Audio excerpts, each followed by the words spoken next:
Hey guys, happy Wednesday. Welcome back. If you are new, my name is Shane Elise. I'm a master life coach, and today I want to talk about overanalyzing your thoughts. I see a lot of people come into coaching who consider themselves to be introspective, somebody who frequently self-examines. Now, this isn't a problem until it is. On one hand, being willing to examine our own thinking is necessary to grow. Like in coaching, we've got to look at the thoughts that are not serving us so that we can essentially change them. But there's a fine line between being introspective and using that to your advantage in your personal growth and using it as a crutch. And when I say using it as a crutch, I mean thinking there's more to examine before moving forward. It's when our brains convince us quite successfully that we need more analyzation, more solutions, another diagnosis before we can really change. This is a very sneaky tactic that our brains use to keep us quote unquote safe and exactly where we are. And it's so sneaky because it feels so true for some of us. We're like, no, this is who I am. My past is complicated. My thoughts are very complex. I'm the person who likes to dig deeper. This is when the introspective identity becomes a disadvantage. We trick ourselves into thinking we're making progress by continuously looking into the crevices of our makeup, when in reality, we're not making much progress at all. Instead, we're just searching for more and more answers and consuming more and more mental baggage that's ultimately weighing us down and keeping us from evolving.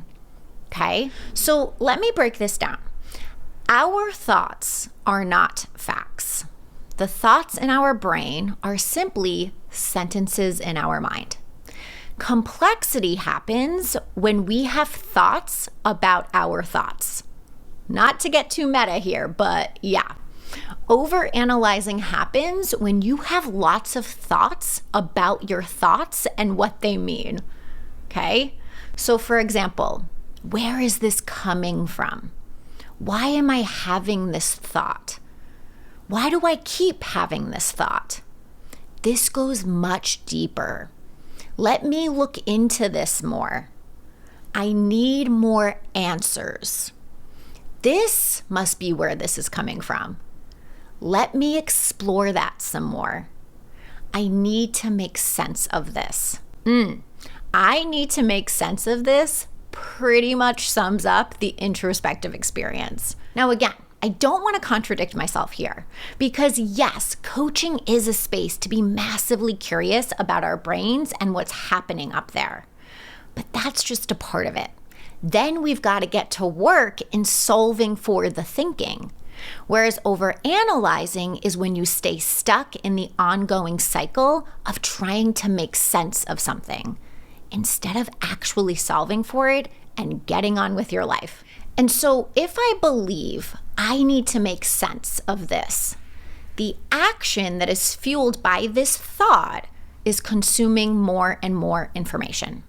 This is when we become really heady, reading book after book, sitting in therapy or coaching for years, reading articles, taking lots of personality quizzes, etc. What happens is you get dopamine hits from these sources and answers. But when that high wears off, you're right back to searching for more and more, trying to make sense of yourself, your thoughts, your past, your present. You keep spiraling in the same position, again, not really growing, okay? And it causes feelings of overwhelm and frustration. This is when I see people wish they could just take their brain out of their head for a day and have a break, but we can't do that. And the truth is, it's not necessary. It's not your thoughts' fault. They're just sentences in your mind. The problem lies in how much power you're giving to the thoughts that don't matter. The problem lies in how much power you're giving to the thoughts that don't matter. So if you consider yourself to be somebody who overanalyzes often, one of two things could be happening here. One, you haven't learned how to manage your brain efficiently. So you don't yet have the tools and the understanding of what your thoughts really are and how to establish a healthier relationship with them. And when I say healthy, I mean not constantly feeling weighed down by them, okay? Or the second thing that could be happening is maybe you have the tools, but you're fooling yourself into thinking you need more before really changing. Again, this is your brain's sneaky way of protecting you from really growing. In other words, this is when like a client says, yeah, but how do I change that thought? Even though they have the simple steps in front of them. Sometimes they're still like, yeah, but how? It's not that they don't know how. It's that they believe it's complex.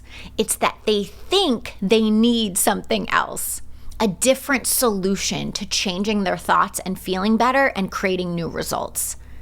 And so then their brain wants to reject the simple solution in front of them. Make sense? Thinking, I need something else. This is complex. I need to make more sense of this. This is going to take a while to fix. Guys, this is nothing more than tricky safety tactics. Because guess what?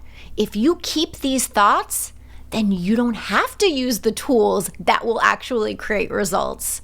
No, instead you just stay stuck, spinning in your own thinking, feeling justified in your limitation. You're like, no, this is complicated. My thoughts are complex. This is going to take a while, right? I hope you're still with me here because this is so good, even though it's a little meta. And so here is what I want to offer all of you who tend to overanalyze and stay stuck in your own heady, introspective world. Stop thinking you need more. You've got to get rid of that thought. That thought perpetuates a cycle of consumption, which is the opposite, you guys, of liberation and growth. Instead, what's happening is that you're just adding more thoughts to your current thoughts. If you believe that you need more, you are lying to yourself. Your brain is lying to you to keep you quote unquote safe. You don't need to add anything else. Instead, what you've got to do is let go of the limitations such as I need more. I need more answers. I need more solutions, more therapy, more making sense of this, more. That's the real problem. Look at all the thoughts you're thinking that do not matter, but that you're giving power to. The thoughts that you think need more healing and attention and focus. You've got to learn to look at your own thoughts with such objectivity and neutrality. And that sounds like, who cares? Who cares if I've been thinking I don't belong for 10 years because my mom left me at the grocery store when I was a kid? Who cares that that's where it came from? You know it's there, so now you've just got to drop the story. Just decide it's done. You don't need to rectify the actual circumstance that happened 10 years ago. You've just got to decide to be done with it. That is how you take something that you're making complex and transform it into simple. Sometimes at the start of coaching, clients will come into calls with like articles they read that explain why they are the way they are. Who cares? Using introspectiveness as a crutch is when you seek more and more evidence as to why you are the way you are. But all that does, you guys, is feed your current beliefs. The same beliefs you claim you want to change. You cannot keep thinking the same thoughts and create new results. You just can't. Using introspectiveness as an advantage is examining something once and then being willing to change it if needed. Once is enough, you guys. I promise you that. I don't need to beat a dead horse about why sometimes I think I'm not good enough. I'm like, oh yeah, my soccer coach once said this thing to me and I believed it. Great, moving on. Let's change the narrative. And so my next point is to commit to believing in simplicity. The reason that you're carrying around complexity in your mind and body is because you're entertaining complex thoughts. about yourself, your past, your future, and whatever else. And so you've got to drop the story that you're complex or that your thoughts are heavy and that your past is complicated and whatever. Instead, you want to commit to a thought like, this can be simple. It gets to be easy. Managing my thoughts can be simple. I'm making this way harder than it needs to be. I get to just decide that it's easy. Commit to just one thought around simplicity, something that creates a feeling of relief and ease. A simple thought that relieves a lot of the headiness and mental baggage that you're carrying around. Okay? So you've got to change your thoughts around your thoughts, first and foremost. And then from there, you're in a much better position to manage your brain effectively. Because by committing to simplicity first and foremost, you're then able to look at your thoughts much more objectively. My thoughts are not facts. Thoughts are simply sentences in my mind. I choose what to think. I decide what I give power to and what I don't. And then you can get to work on successfully changing your thoughts and creating new results. Guys, this is the 3-step process I teach and coach you through. 1, understand how your brain works in the simplest of terms. 2, purge everything that's not serving you. Not adding more into your mind, but letting go. Dropping all the mind drama that's weighing you down and keeping you from moving forward. And then lastly, 3, choose new thoughts on purpose that feel better and create new results. That's it, you guys. 3 steps. And so if you crave simplicity in your mind and you are ready to change your thinking to feel better and create new results, I invite you with open arms to join my new coaching program. It's where I teach and coach you through this simple 3-step process. Changing your thoughts literally changes your life. My new coaching program launches next week. Sorry if I just got you super excited about that, but once it opens, the link will be underneath this video. If you're on my email list already, you're good. Keep an eye out for that enrollment email. If you're not on my email list, you can sign up below and you will be among the first to know all the details. Thank you guys so much for watching, and I'll see you next Wednesday. Bye.